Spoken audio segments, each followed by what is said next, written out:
अमेरिकी राष्ट्रपति चुनाव में डोनाल्ड ट्रंप की जीत के बाद वैश्विक भू राजनीति पर असर पड़ने की संभावना है। ट्रंप की जीत की वजह से उम्मीद की जा रही है कि आने वाले समय में रूस यूक्रेन जंग को थामने में मदद मिलेगी, क्योंकि निर्वाचित रिपब्लिकन प्रेसिडेंट यूक्रेन को अमेरिका की ओर से दी जा रही सहायता के खिलाफ है। साथ ही उनकी टीम जंग रुकवाने के लिए रूसी नेतृत्व के भी संपर्क में है। लेकिन इस बीच बड़ा खेल हो गया है।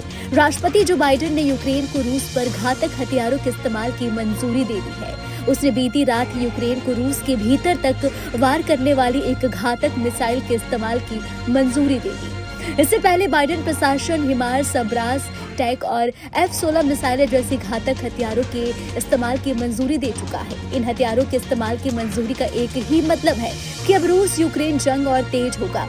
ये सभी बेहद घातक हथियार है।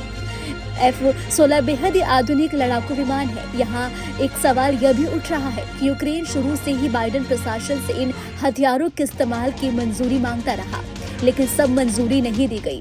तब काफी देर हो चुकी थी जब अमेरिकी army technical missile system ATACMS को मिली मंजूरी के समय पर भी सवाल उठ रहे हैं। आखिर बाइडेन प्रशासन ने इसे क्यों इस वक्त मंजूरी दी? सबसे बड़ी बात यह है कि यूक्रेन को इस ATACMS मिसाइल सिस्टम की सप्लाई सीमित है। साथ ही इससे सबसे अधिक रेंज केवल 100 किमी है। ऐसे में इसमें रातों रात जंग में कुछ खास बदलाव होने वाला नहीं है। इसके बजाय यूक्रेन अपने यहाँ निर्मित ड्रोन का इस्तेमाल करेगा, वे भी सस्ते में।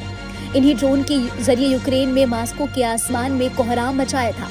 इस बीच रूस ने यूक्रेन पर बड़ा हमला बोला है। उसने उत्तरी यूक्रेन के सुमी शहर में एक 9 मंजिला इमारत पर बमबारी की। इसमें 8 लोगों की मौत हो गई और कई अन्य घायल हो गए। ये बीते कुछ महीनों में सबसे बड़ा रूसी हमला है।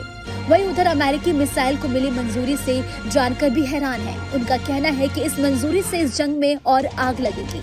इससे रूस और तिलमिलाएगा और तीसरा विश्व युद्ध की ओर मामला बढ़ सकता है।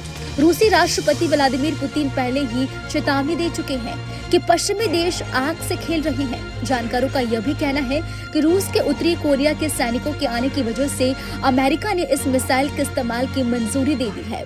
बाइडेन प्रशासन के इस फैसले के बारे में खुलासा करने वाले न्यूयॉर्क टाइम्स अखबार का भी कहना है कि इन मिसाइलों का इस्तेमाल संभवतः रूसी और उत्तर कोरियाई सैनिकों के खिलाफ किया जा सकता है। तो फिलहाल अब ऐसे में यही अपडेट है जो सामने निकल कर आ रही है। अभी हमने जैसे आपको बताया कि अमेरिकी मिसाइल को मंजूरी से भी जानकर हैरान है। उनका कहना है कि इस मंजूरी से इस जंग को और आग लगेगी।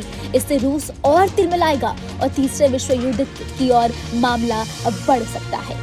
फिलहाल इस खबर में अभी के लिए इतना ही। आपको हमारा वीडियो कैसा लगा हमें कमेंट करके आप जरूर बताएं और हमारे चैनल को सब्सक्राइब करना ना भूलें। न्यूज नेशन अब व्हाट्सएप पर खबरों की ताजा अपडेट के लिए न्यूज नेशन के इस QR कोड को स्कैन करें।